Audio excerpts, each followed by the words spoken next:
Every year, solutions consulting teams are getting less and less time for discovery.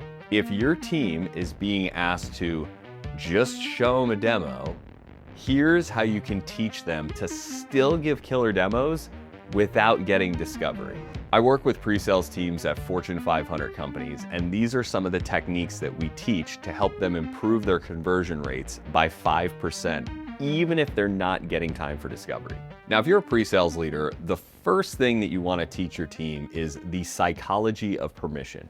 Let me talk about why this is important. If you've ever been an SE before, you've seen one or both of these things happen. The first is you get into the sales meeting, the sales rep does the corporate presentation, but they go over on time, and the prospect, you can tell, is getting anxious because they just want to see the demo. So then when the SE takes over to give the demo, they just dive right into it and just start talking. And they miss this perfect opportunity to do more discovery. The other thing that often happens is what I just saw on some of the Gong calls I was watching, where the SE wants to do some discovery in the beginning, so they start asking the client some questions before they jump into the demo. And in this call, the SE asked 1, 2, 3 questions, and then you could tell the client started to get annoyed because, again, they just want to see the demo. Now, you can avoid all of these problems simply by asking permission. And this is what that looks like. So let's say I'm selling marketing software and my sales rep's name is Joe, and Joe kicks off the presentation, he does his corporate deck, and he passes it over and says, all right, now Rue's going to take you through the demo. At that point, what I would say is, thanks, Joe. So team, I'm prepared to walk you through some of the capabilities of the product. Joe told me that you were interested in creating campaigns, launching campaigns, and etc. But I could talk about this all day, so before we jump into it, would it be all right if I asked you a couple questions just to make sure I'm presenting things that are most aligned with your needs? And then 9 times out of 10, the client's gonna say, yeah, that's great. And what you're doing now is you're setting the expectation so that you can ask some questions, do some deeper discovery, and learn more about them. This is so simple, but I was just at a local event where I met a psychotherapist. And I told her what I was doing, and I gave her this example of helping sales teams ask for permission first. She, when she found this out, said, this is exactly correct. You're getting consent, which allows you to build trust before continuing. And that's what we're going for here. It makes the customer feel in control of the conversation, and it allows you to build trust before you launch into the demo.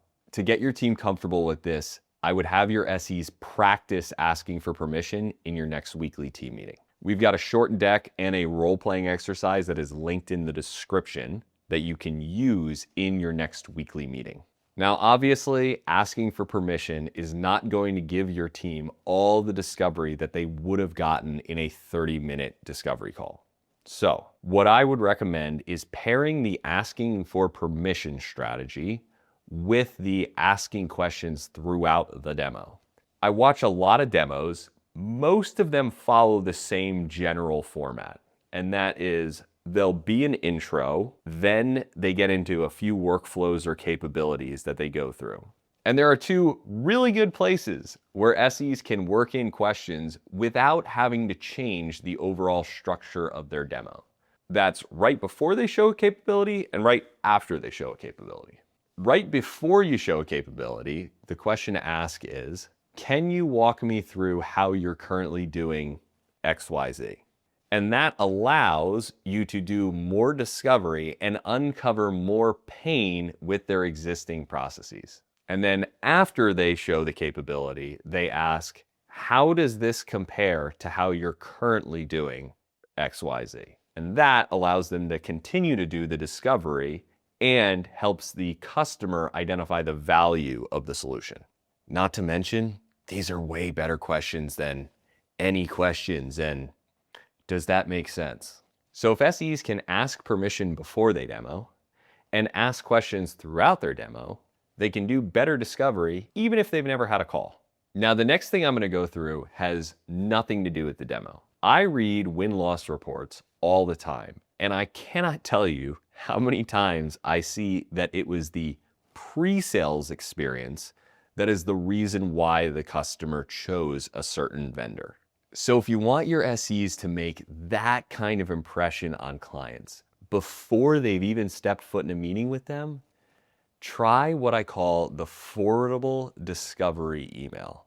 The forwardable discovery email is an email that your SEs can write for their sales reps to forward to their clients, asking for additional discovery time and telling the client why it is beneficial to them. So we have a template you can share with your team. It's linked in the description below. But this is what the forwardable email looks like. So if Joe is my sales rep, I would say, Joe, I'm preparing for our meeting with Acme next week. Could you please forward this to them? Hi, Acme team. I'm your solutions consultant, and I will be walking you through the demo next week. Joe told me a lot about your needs, and I'm super excited for the conversation.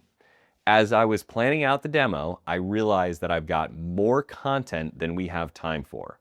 So I wanted to see if you were open to a quick sync, 30 minutes or so, where I can make sure that I'm aligned with your needs and can give you everything you need in our time together next week.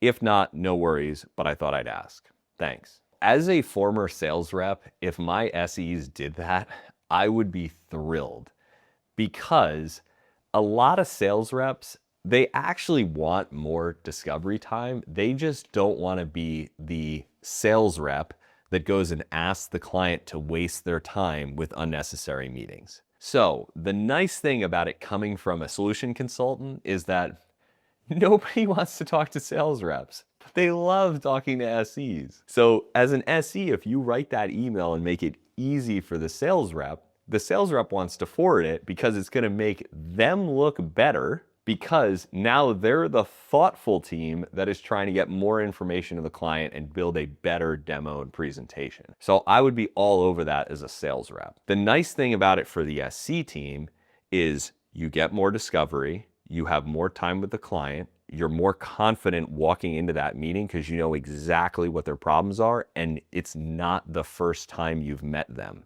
unlike every other vendor who's going to be showing up and they have no idea what the customer wants. And I would highly recommend giving this email to your SEs and having them use it. With these 3 techniques, your team can still give killer demos, even if they haven't had a discovery call, and be the ones that stand out to your customer before they even step foot in the room.